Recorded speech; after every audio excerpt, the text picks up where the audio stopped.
Hey, it's True. Back with another video. Today I want to talk about how to stack up money the correct way without selling your soul. Before we start this video, I'm going to be reading from 1 Timothy 6:10 because it falls onto what we're talking about today. For the love of money is a root of all kinds of evil, for which some have strayed from the faith in their greediness and pierced themselves through with many sorrows.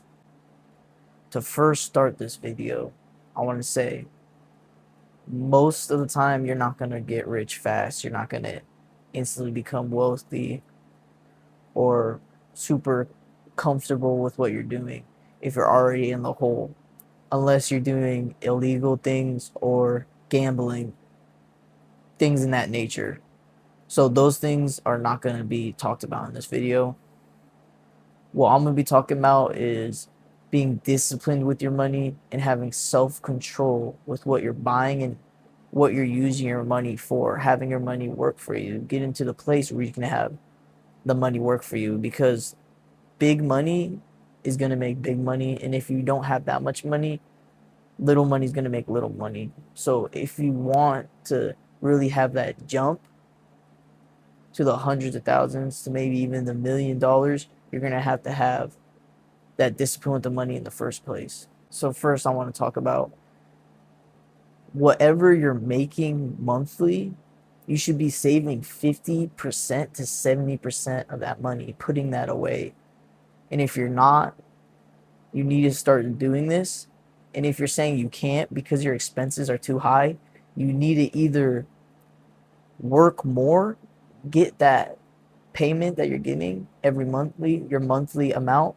You need to either get it where you can save 50% to 70% of that, or you need to cut down whatever payments that you're making, your car payment. You need to cut down whatever you're spending. You need to stop spending as much. You need to do this, or you can't even start creating wealth at all. You're just always going to be in debt. You're always going to be at zero. You're never going to be able to go up. You're constantly on a battle, zigging and zagging. So this is the first thing that you need to get lined up. If you want to even start, you need to make more money than you're spending. There's no way to spend more money than you're making. You're always constantly going to be worrying about money next month or next this. Don't you want to get to a place where you don't have to worry about money, or when you go to the grocery store you can just get the food that you want to get? And if you want to get to this place, you need to be disciplined with your money. What I would say is you need 6 months of safety net for if anything happens. Say you lose your main source of income, you still have that safety net to pay your bills so you're not homeless on the streets. So once you get that, I would say for most people would be around $10,000 in a savings account, like a high yield savings account. After you get this, I would say the next huge thing that you need to get in, like right now, is ETFs. The S&P 500, if you're not already invested in this, you need to start, because time in the market will beat any one time that you're going to throw in a huge amount if you're just started a while ago. It's just compounding interest over the years and years of building. And if you don't know what this is, look into the S&P 500, because when it first started, I think like the 1950s, 1960s, since it first started, it goes up 8% on average. It might go up and down some years, but on average 8%. And the more time that you're in this is the more interest that you're going to have on your money, the more money you're going to be able to make from the old money. And it's not going to be an instant stock that goes up or something that you instantly get in and then get out and you make money. No, this is something you need to sit in for years and years. I would honestly just set up recurring payments and you just don't check it. Honestly, just like never check it. It's not something that you look at and you check if it's going up or down. No, you just let it sit in there and sit in there. Honestly, forget about it.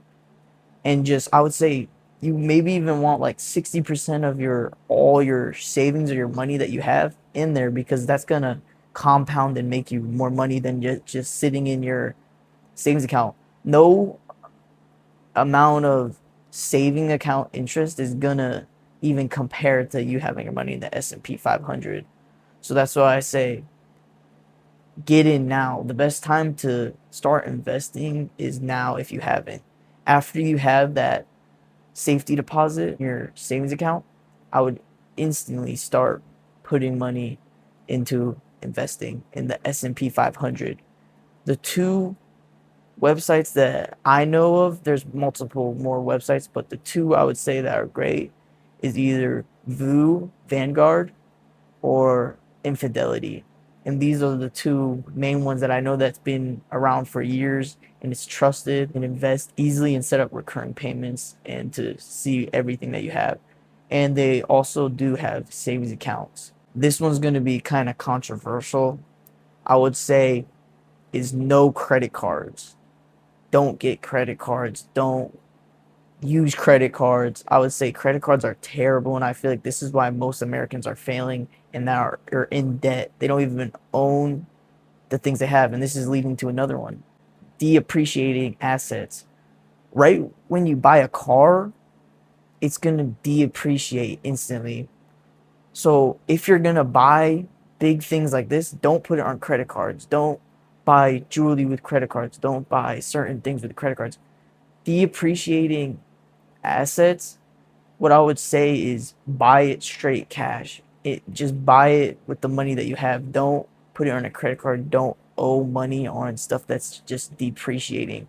I would say if you're gonna buy a depreciating asset, then just buy it flat out and straight up. This will save you hundreds of dollars, thousands of dollars, maybe even tens of thousands of dollars instead of credit cards and not paying for it straight up because you're already losing money right when you hop off the lot with the car or whatever you're buying.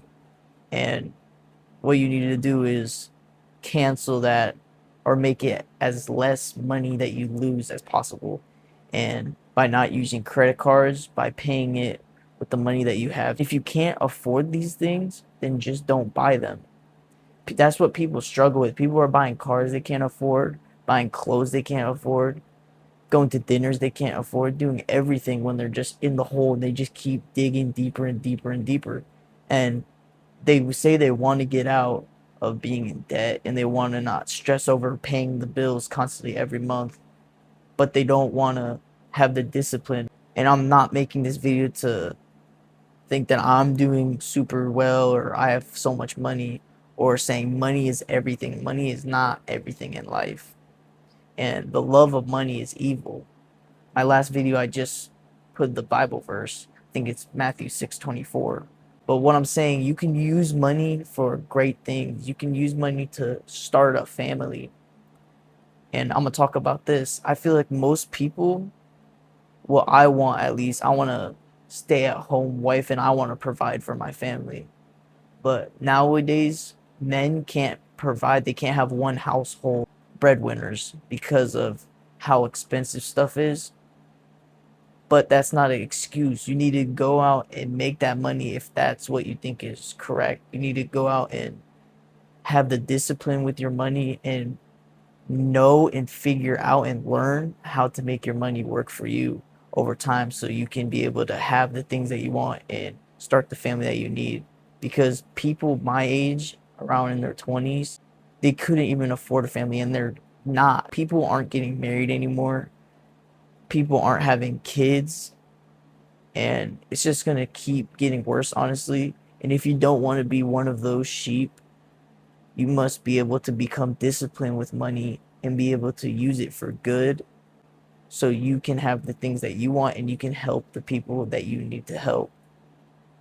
Becoming Christian and reading the Bible will help you with this because you're not going to be wanting to buy super expensive cars. You're not going to be wanting to buy things just to flex on people.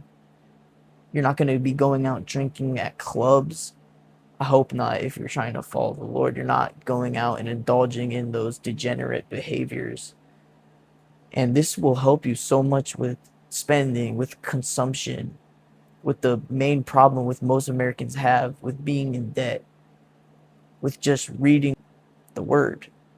This will help you with so much things in your life. If you guys enjoyed it, hit the like button, comment, subscribe, and have a good day. God loves you. Peace.